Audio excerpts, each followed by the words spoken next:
వైద్యారోగ్య శాఖలో అవినీతి తిష్టవేసింది. జిల్లా వైద్యాధికారి కింది స్థాయి సిబ్బంది తీరుపై తీవ్ర విమర్శలు వ్యక్తమవుతున్నాయి.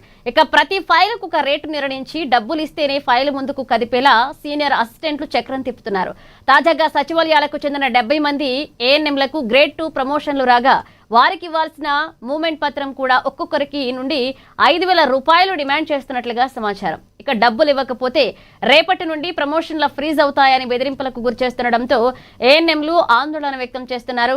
గతంలోనూ బదిలీల పేరుతో లక్షలాది రూపాయలు వసూలు చేసిన ఉన్నతాధికారులు కలెక్టర్ చూసి చూడనట్లుగా వదిలేశారని, అందుకే వీరి ఆక్రమాలకు అడ్డు లేకుండా పోయిందని బాధితులు ఆవేదన వ్యక్తం చేస్తున్నారు.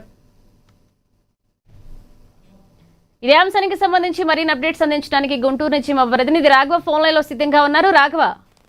Thank you Manisha. గుంటూరు జిల్లాలో వైద్యారోగ్య శాఖలోనే అధికారులపై తీవ్ర ఆరోపణలు వెలువస్తున్నాయి.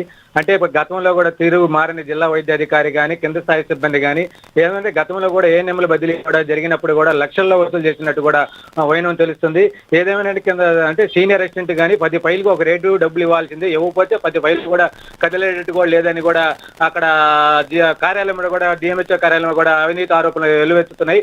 అయితే ఇప్పుడు కొత్తగా నిన్న 70 సచివాలయ ఏఎన్ఎం నుంచి 70 మందికి గ్రేడ్ 2 ప్రమోషన్ ఇచ్చారు. అయితే వీరికి మూవ్మెంట్ ఆర్డర్ ఇవ్వాల్సింది పోయి ఒక్కో ఏఎన్ఎం నుంచి 5,000 రూపాయలు ఇస్తున్నట్టు కూడా చెప్పడంతో వాళ్ళ ఆందోళన కూడా వ్యక్తం పరుస్తున్నారు. అంటే ఒక ఏఎన్ఎం నుంచి ఒక 5,000 వసూలు చేసినట్టే సుమారుగా 70 మంది నుంచి అంటే 3.5 లక్షలు వసూలు చేసినట్టు కూడా వసూలు చేసినట్టు. ఏదేమైనా చెప్పినట్టు వీళ్ళు ప్రతి ఫైల్కి గుంటూరు డిఎంహెచ్ఓలో ఒక ఉద్యోగి మహిళా ఉద్యోగులకి ఏ ఫైల్ కలియాలన్నా సరే ఒక సపరేట్గా రేటు కదా, అంటే సర్వీస్ రిజిస్టర్లు కూడా దాంట్లో ఎక్కియాలన్నా సరే ఒక లంచం ఇవ్వాల్సిందనే కూడా ఆరోపణలు కూడా వెలువెత్తుతున్నాయి. ఏదేమైనటికి గతంలో కూడా చూసుకుంటే మీడియాలో కొన్ని ఆరోపణలు కూడా ఎత్తున్నాయి, మీడియాలో కూడా వార్తా కథనాలు కూడా ప్రశ్నిస్తున్నాయి. అయినా సరే తీరు మారిన గుంటూరు జిల్లా వైద్యారోగ్య శాఖ అంటే పైనుంచి లెవెల్గా 5 అధికారులు కూడా ఎప్పటికప్పుడు చూసినట్టు చూడవుతున్నది. ఆ గతంలో కూడా కలెక్టర్ కూడా వార్నింగ్ ఇచ్చినట్టు కూడా తెలుస్తుంది. అయినా సరే తీరు మారిన కింద స్థాయి సిబ్బంది కానీ జిల్లా వైద్యాధికారి కానీ ఏదైనా సరే ఇప్పటికీ కూడా ప్రతి ఫైలుకు కూడా 2,000, 5,000 వసూలు చేసినట్టు కూడా మహిళా ఉద్యోగులు కూడా ఆరోపణలు చేస్తున్నారు. అయితే ఏది ఏమైనప్పటికీ గతంలో ఎంత జరుగుతున్నా సరే వైద్య కలెక్టర్ కానీ ఏదన్నా దృష్టికి తీసుకెళ్తున్నారు, అసలు దృష్టికి వెళ్తుందా లేదా అని కూడా ఏఎన్ఎంలో కూడా ఆవేదన వ్యక్తం చేస్తున్నారు.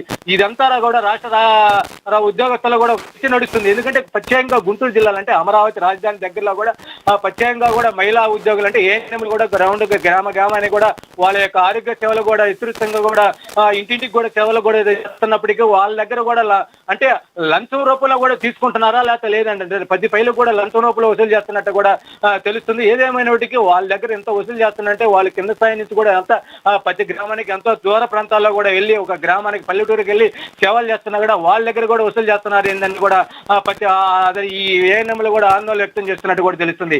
అంటే అసలు ఇది ఎంతవరకు తీరుతుందంటే గతంలో చూసుకుంటే కొన్నాళ్ళు ఇంకా లక్షల వసూలు బదిలీలో కూడా, కానీ ఇప్పుడు మళ్ళీ ప్రమోషన్ లిస్టులో కానీ ఇలా వాళ్ళు ఈ విధంగా వసూలు చేయడం వల్ల అధికారులు కూడా ఇంకా అవినీతి ఆరోపణలు కూడా చెప్తే అంటే కూటమి ప్రభుత్వం వచ్చిన తర్వాత కూడా ఈ విధంగా రేటు చేస్తుంటే పై అధికారులు కానీ కూటమి ప్రభుత్వం కానీ అసలు లంచాలకు తావలేదన్నట్టు కూడా స్వయాన ముఖ్యమంత్రి కానీ పవన్ కళ్యాణ్ కూడా వైద్యారోగ్య శాఖ సత్యకుమార్ యాదవ్ కూడా చెప్తున్నా కానీ ఈ అధికారులు కూడా తీరు మారని కూడా ఈ విధంగా చూస్తుంటే అసలు ఏ విధంగా పోతుందో కూడా భవిష్యత్తులో ఇంకా ఎంత వసూలు చేస్తున్నారో ప్రతి పనికి కూడా తెలుసు తీరని అధికారులు కూడా మనీషా. రాఘవ.